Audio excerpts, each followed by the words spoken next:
wie das Blut den Straßenboden sprenkelt. So wie Vivaldi, du wohnst hier. Du schläfst wohl wahrscheinlich gerade, das ist mir erstmal egal. Oh, was ist denn hier los? Geralt! What's going on? We're arresting him for collaborating with terrorists. Him? A Scoia'tael warrior? His nephew was in the very unit the Order captured. The same unit that slaughtered villagers near Vizima. No, it's a mistake. My nephew is young and foolish, not a murderer. Was. He's hanging already. Before dying, he admitted contacting you. Glad we caught them before they managed that weapons shipment. Aaron, a true patriot, lost his life luring them into a trap. Gather your belongings, Vivaldi. You can grieve in the dungeon. I wanted no part of the business between the Hawker and the Scoia'tael. The fools gave me no choice. Fearing the revenge of the Scoia'tael, Heron betrayed the whole unit. Probably thought he'd be safe, get a reward. The young non-humans will be carrion for ravens and crows. The only true victors in this conflict, for someone is sure to avenge the freedom fighters. Use their deaths, take just revenge for the cause. And the scavengers will be fat and sated. Ravens and crows.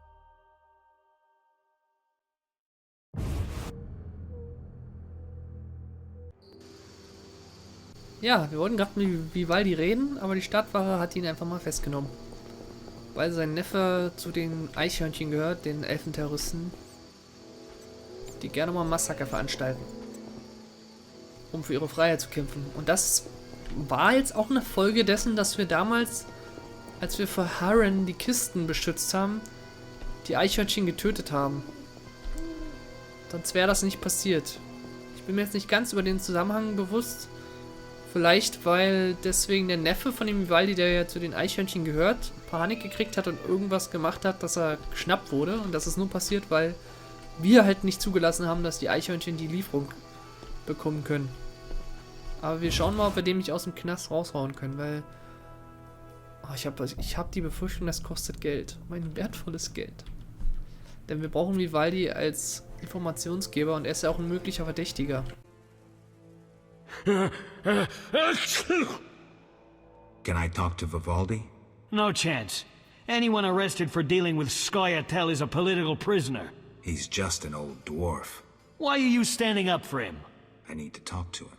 Pay the 200 bail and I'll let him out. You can do whatever you want then. Mein gutes Geld. Geht das nicht irgendwie anders? Here's your coin. Wir kommen schon noch an unsere Rüstung. So. Haben wir Vivaldi erstmal freigekauft. Denn mit Geld kann man in dieser Stadt hier alles regeln. Kann ich gleich hier mit dir reden? What brings you here? I'm looking for the leader of a certain organization. You suspect me because I'm a dwarf? Ich habe eigentlich viele Verdächtige und ich weiß nicht, wer jetzt der eine Verdächtige sein soll. Sorry I suspected you. I know you've lost control of your bank. Kind to be so frank with a dwarf. Anytime. I have information about Javid that might be useful. Even the smallest details sometimes are. I saw his name in old files. He paid tuition at the sorcerer school in Barnard. He was expelled after taking an interest in dark magic. He stopped paying tuition and that was the last trace of him in our system. You're dealing with a renegade, and a dangerous one at that.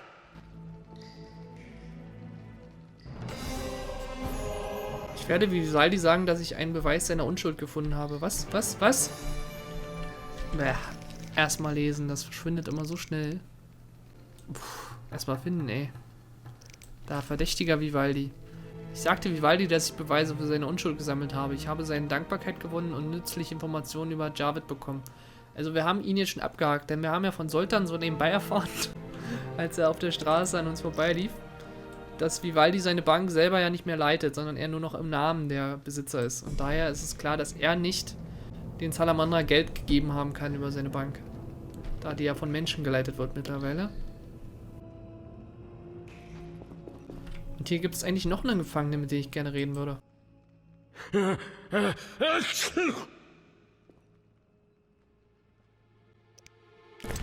Was passiert, wenn ich dir Fisstech gebe? Dann kiffst du dich noch mehr zu, das ist schon klar, aber... I never turned down good Fisstech. Who did you confiscate the Witcher's sword from? Tala, the fence, has to earn his living somehow. Before we let the professor out, Tala and Vincent were chatting in the courtyard. Before I went down the sewers. Somehow I sense it was no coincidence. Where do I find Thaler? I'll mark the place on the map, but don't kill him. We have a deal with him. You should drop that habit. Maybe, but not today. See ya.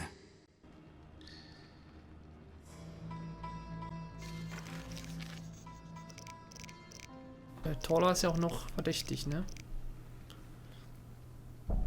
Der Hehler hat einen wirklich großen Freundeskreis. Auch Mitglieder der Stadtwache gehören dazu. Wer von euch ist der Bösewicht, der mir einen Kopf will und mit den Salamander arbeitet? Na, gibt es denn noch ein paar Salamander, die ich mal... denen ich zeigen kann, wo der Hammer hängt?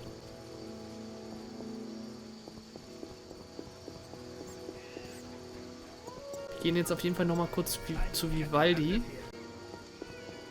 Liquors are my best friend. Ja, meine auch in diesem Spiel manchmal. Zu Kalksting werden wir auch bald mal wieder gehen, denn wir haben noch ein paar Schädel im Inventar, die wir verkaufen können.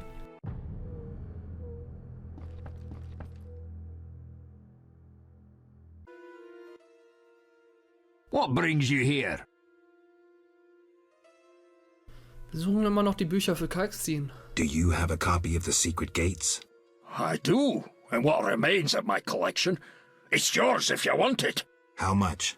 You pulled me from prison. Take it as a gift. Ist die Frage, wie man ihn anders daraus bekommt oder wie er das Gefängnis anders verlassen kann, wenn wir ihn nicht raushauen. I hope you recover your assets. That bank has belonged to my family for ages, and now some human. You call this justice? Ah, nicht wirklich. Goodbye. Aber das Gute ist, wir haben jetzt das erste Buch für Kalkstin. Die geheimen Pforten. Schauen wir mal, was da drin steht. Schemen und die Geschichte? Nee. Ach, ist ja ein Questgegenstand. Wo haben wir denn das andere Buch her? Wo habe ich Engs zu Ohr her? Ich habe gar nicht gemerkt, dass ich das gefunden habe. Wir haben beide Bücher für Kalkstin. Was ist denn da los? Ich muss das mal kurz checken. Ich konnte an zuvor beschaffen und muss das Buch lesen. Ich konnte die geheimen Pforten beschaffen. Hat er uns gerade beide Bücher gegeben?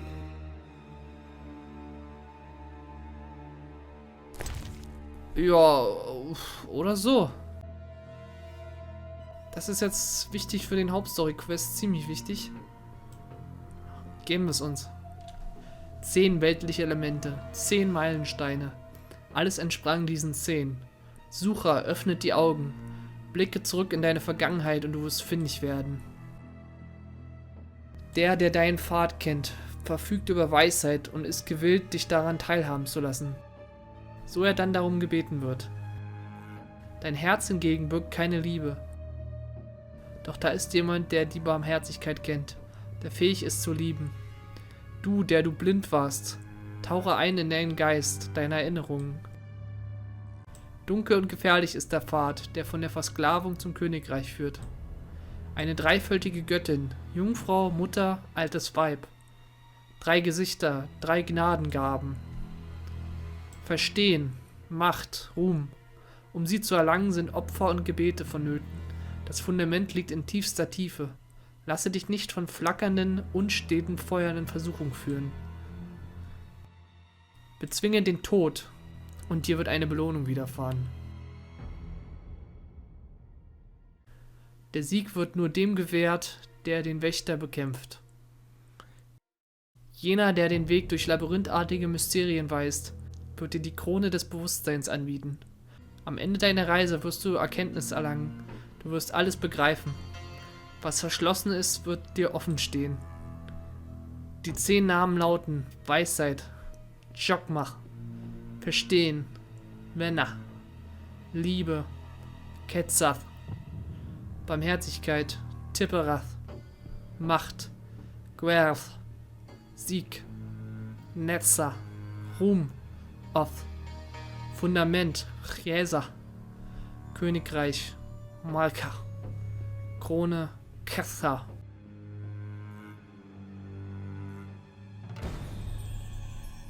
Yep, das ist das erste Buch. Und warum auch immer ich warum ich auch immer beide Bücher auf einmal habe jetzt, das gibt erstmal ordentlich Erfahrung. Die geheimen Pforten. Alte Leute erzählen, dass vor langer, langer Zeit ein Magier in den Sümpfen lebte. Tag und Nacht grübelte er über seinen Büchern und Pipetten. Das heißt, er versuchte einen Stein, der Blei in Gold und Quellwasser in Schwarzgebrannten verwandeln kann. Mit anderen Worten, einen Stein, der alle Materie umwandelt. Der Stein der Weisen quasi. Die Götter reagierten erzürnt, denn in seinem Stolz überschritt er die Grenzen der Sterblichen. So brach eines Nachts ein schrecklicher Sturm des Zauberers Turm zum Einsturz. Doch er baute einen neuen und wirkte Zauber, den Sturm zu binden.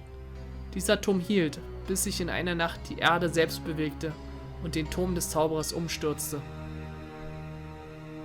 Doch er baute wieder einen neuen und wirkte Zauber, die Erde selbst zu binden. So konnten weder Himmel noch Erde dem Magier etwas anhaben. Doch eines Tages verschwand er. Manche sagen, er nahm einen Lehrling, was zu seinem Untergang führte. Andere behaupten, eine Frau sei ihm zum Verhängnis geworden. Wieder andere, seine eigenen Geschöpfe hätten sich gegen den Magier gewandt. Jedenfalls ist der Turm bis heute verschlossen und hütet seine Geheimnisse, und niemand weiß, was in seinem Inneren lauert.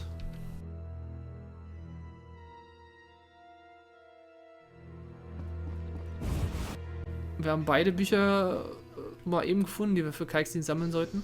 Ich weiß, dass man eins von den beiden Büchern auch im Sumpf finden kann. Da war ich sehr überrascht, dass ich direkt beide habe. Und da Kalkstein quasi direkt der Nachbar ist hier, werfen wir ihm nochmal aus dem Bett. Dafür wird er uns, glaube ich, sogar dankbar sein. About the tower. Yes? I have new information on the tower. Tell me quickly. Before this tower, the mage erected 2 others, but both collapsed. This one served as his house and lab. I knew that. Anything more? The mage lived there until he disappeared, most likely dead. He constructed clay golems that served him but hardly seemed a major achievement. That would agree with the legends of the Sentry. There are 10 cornerstones involving the elements and threads of fate from which all this was born. Sephiroth! So the old scrolls are true! One book contained hints of the stone's whereabouts. We must find all 10 Sephiroth. I own one of them, Chokmah, the Stone of Wisdom. I suppose I'm to find the others? Yes. Near the tower, you'll find a circle of stone obelisks. When you have all 10 Sephiroth, place them on the obelisks. Ah, so close. What a breakthrough. I'll abolish the theory of those stuffy professors in Oxenfurt. I'll destroy them, smash them. Kalkstein, don't get worked up until I find the stones, which won't be easy. The information in these books is murky at best. Sorry, could you show me these books? I'll make notes for you. Here. There you are. Ich muss die restlichen 9 Sephiroths finden und sie in die richtigen Obelisken in den Sümpfen einsetzen. Ja, jetzt haben wir quasi die Infos dazu bekommen, wie wir diesen Turm öffnen können, auf den Kalkstein so scharf ist.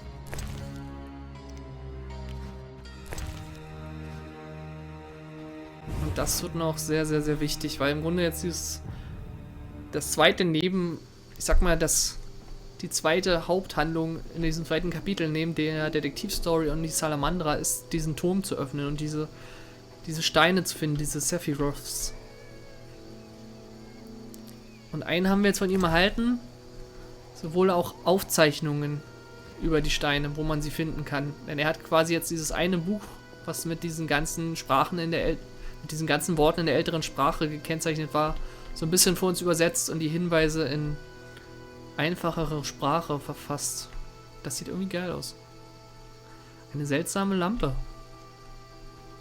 Die scheinen hier überall zu hängen. Ja, und das werden wir später noch durchlesen, wenn wir uns intensiv mit dem Turm und den Sephira beschäftigen. So, was wollte ich denn jetzt alles noch machen? Nee, ich sag ja, das hagelt auf einen ein hier. Das Coole ist, sobald man mit Vivaldi auf gutem Fuß steht, arbeitet auch der Schmied hier mit einem. Der arbeitet nämlich sonst nur mit Freunden der Non-Humans, der Anderlinge. Und als solchen sieht er uns erst an, wenn wir mit Vivaldi auf gutem Fuß stehen. Es gibt vielleicht auch noch eine andere Person, die dafür in Frage kommt.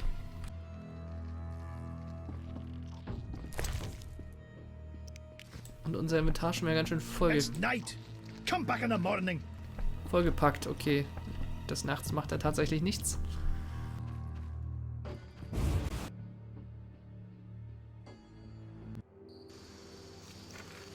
Und da muss ich doch gleich nochmal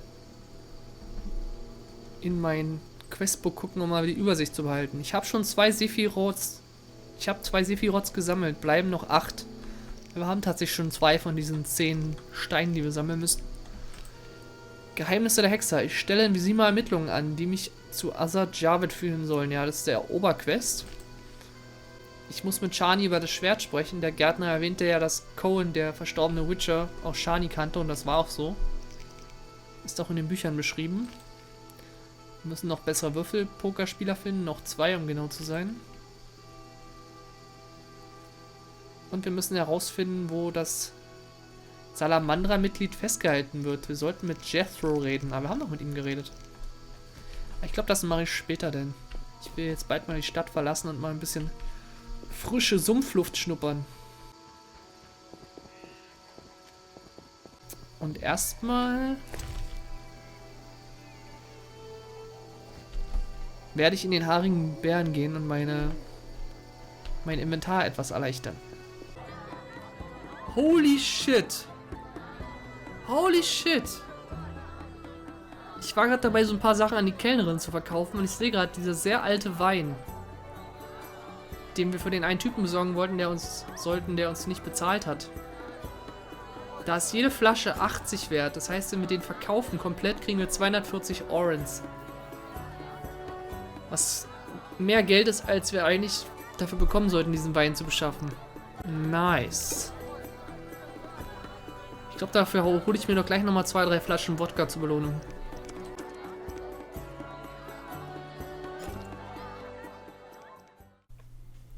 So, ich habe jetzt mal mein Inventar entrumpelt. Und auch nochmal ein bisschen Alkohol gekauft. Damit wir noch 1-2 Schwalbetränke brauen können.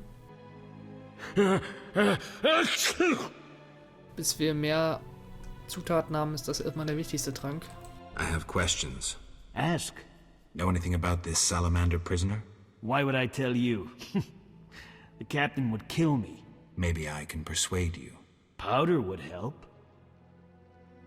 Okay, du willst schon wieder Fistek haben.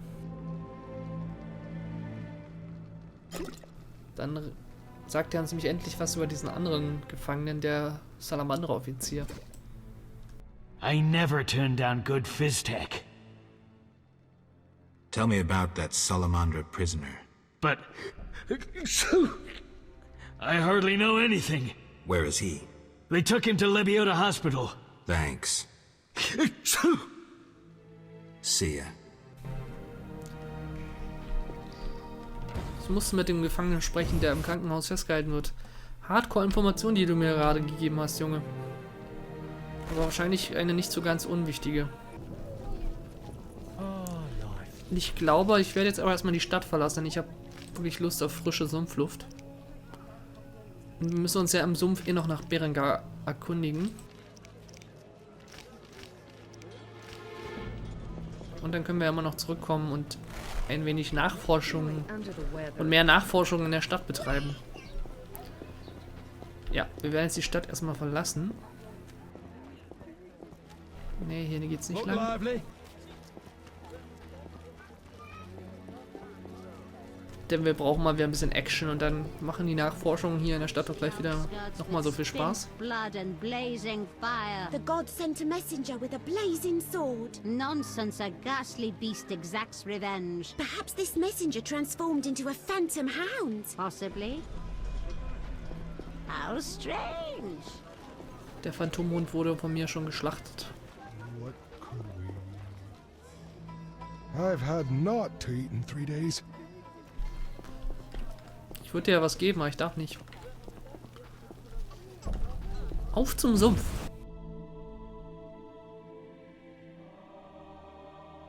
Der wird ja quasi jetzt unsere zweite Heimat. A little fornication? Sobald ich meine neue Rüstung habe, vielleicht Schätzchen.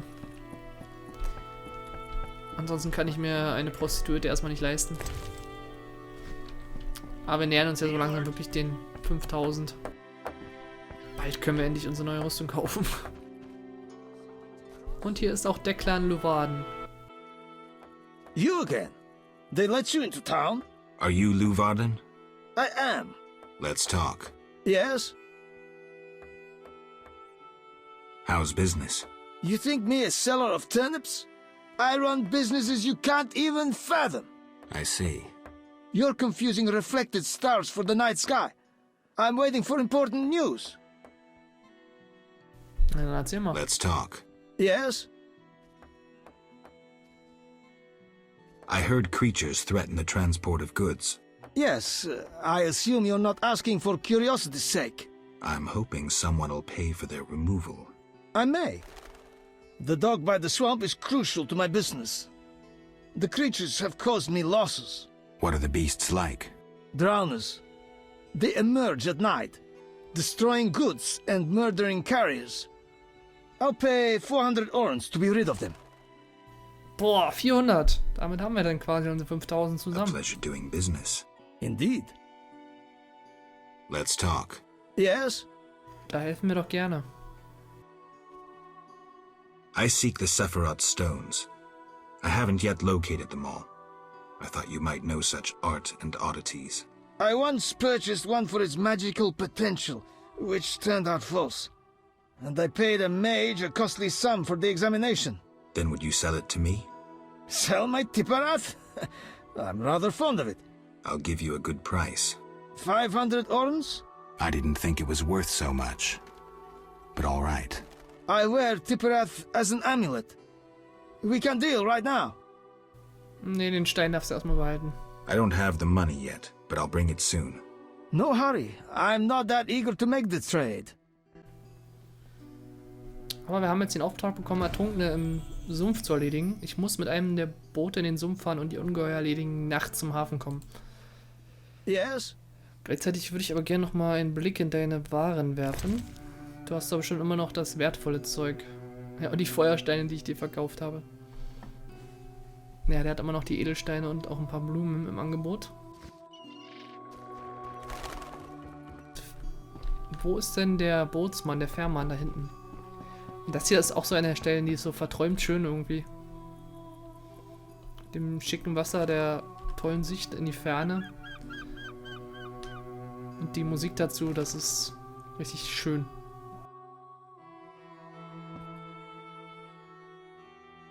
Da scheißt man auf die alte Engine, das sieht einfach toll gemacht aus. Kann man nichts sagen und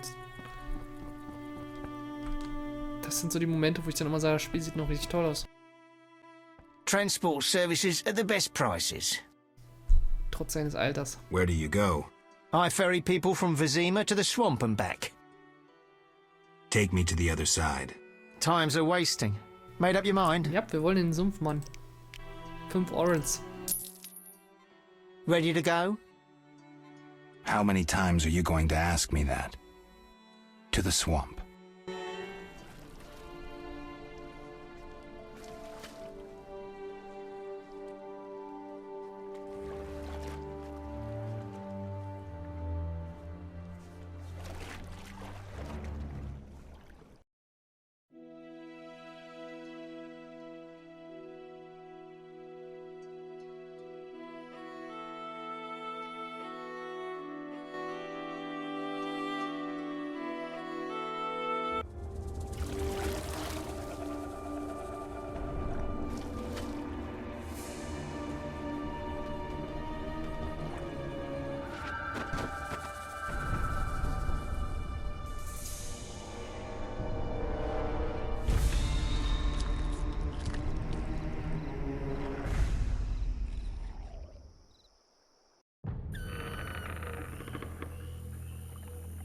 Good, sir. Do you need a boat? Willkommen in den Sümpfen. Man merkt gleich, wie schön die Atmosphäre hier ist. Anyone seeking to cross? Auf der anderen Seite des Sees, nahe bei Vizima, liegt ein großes Marschland, in dem kleine menschliche Gemeinschaften, aber auch verschiedene Ungeheuer leben. Es ist nicht sicher dort, selbst tagsüber. Jeden Moment kann ein Ertrunkener oder ein Blattzüger aus dem trüben Wasser springen. Der lässige Wandersmann sollte sich auch vor Irrlichtern fürchten, die unachtsame Abenteurer gerne tiefer und tiefer in den Sumpf locken, bis sie im Schlamm stecken bleiben und umkommen. Um diesen Ort zu erreichen, muss man den Fährmann am Deck von Vizima anheuern und den See mit dem Boot überqueren. Eine Gruppe Holzfäller arbeitet tief in den Marschlanden und verdient ihr Geld damit, dass sie Handwerkern aus Vizima Holz verkauft. Ihr Anführer ist ein Zwerg namens Jaron Bold, der die kleine Gemeinschaft mit eiserner Faust regiert. Die Sümpfe sind die Heimat der Ziegelbrenner, die ihren Lebensunterhalt mit Ausgraben und Brennen von Ton verdienen. Sie leben in einem beschaulichen, kleinen, vom Rest der Welt abgeschnittenen Dorf. Ihre Anführerin ist eine leicht verrückte Frau namens Vasker.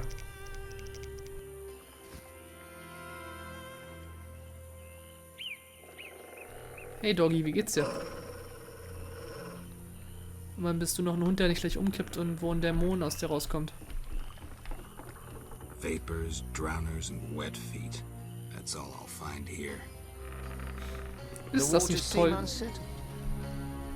Jean-Pierre. Who are you? A witcher. Well, well. I thought Leo Bonhart had disposed of your kind.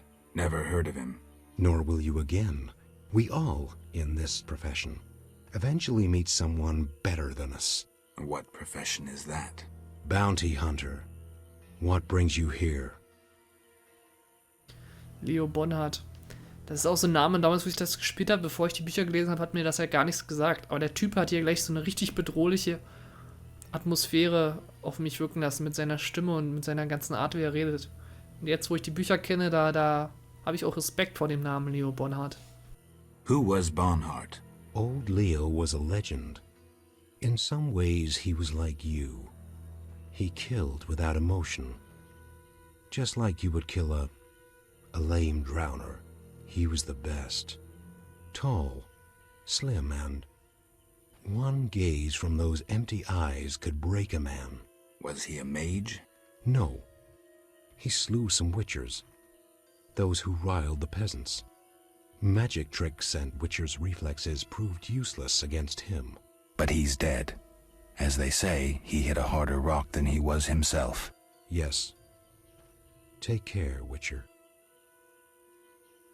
Farewell. Der Typ steht hier im zweiten Kapitel auch nur, um gruselig zu sein und um einen diese Geschichte zu erzählen, weil sonst hat er gar keine Funktion hier gerade. Ah, hier ist sogar eine Feuerstelle. Ich glaube, die benutze ich gleich mal, um ein paar Schwalbetränke zu brauen.